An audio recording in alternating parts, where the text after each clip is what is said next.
Tous les jours dans le Super Moscato Show, désormais on débat de la question pourrie. Florent Manodou dépassera-t-il sa sœur Laure? Est-il plus fort? Alors, je vais quand même vous donner juste le palmarès de Laure.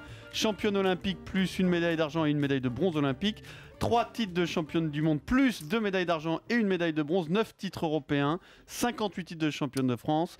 Florent est déjà champion olympique du 50 nage libre. Il est champion du monde avec le relais, alors que Laure c'est en individuel.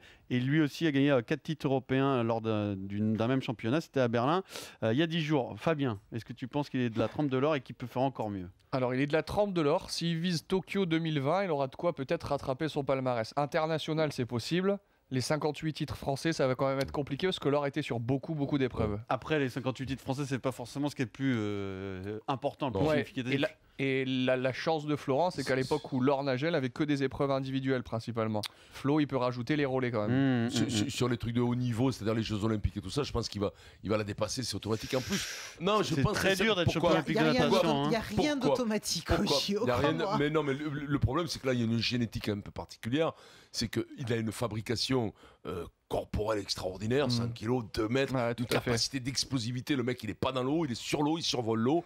Et ensuite, attention, rappelez-vous, sur la longévité, elle a eu des soucis. Pourquoi? Parce que c'était la première qui a révolutionné complètement les problèmes d'épaule. Non, puis des problèmes de gestion personnelle. Elle a explosé complètement dans les médias et tout. Lui n'aura pas ça. Non. Il aura en moins. C'est sa sœur qui a pris tout le choc médiatique de la natation.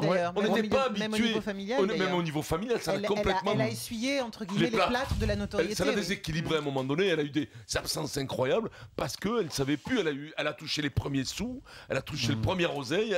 C'est elle qui a fait basculer la natation dans le professionnalisme. Ouais, puis à son époque, elle était seule très médiatisée. Aujourd'hui, on a plusieurs athlètes. Voilà. Et ensuite, Laure et Florent sont très proches et ils bénéficient de son expérience. Après, il y a eu Laurent Bernard. Mais quand même, tu me disais... Alain Bernard.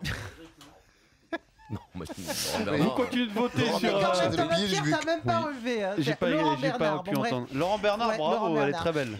Pierre, tu me disais, il y a une différence quand même, c'est que Laure avait une marge de distance énorme. Est-ce que les filles sont plus capables de faire des différentes distances? Est-ce que pour l'instant c'est encore possible au niveau et les garçons plus du tout, d'avoir un sprinter et puis une distance plus longue?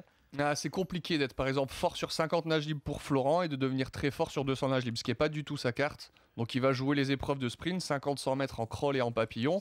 Maintenant ce sont des épreuves qui se jouent à rien du tout. Donc il peut gagner 4 titres pour 1 centième, mais pour aussi 2 ou 3 centièmes se retrouver 4 fois 4e.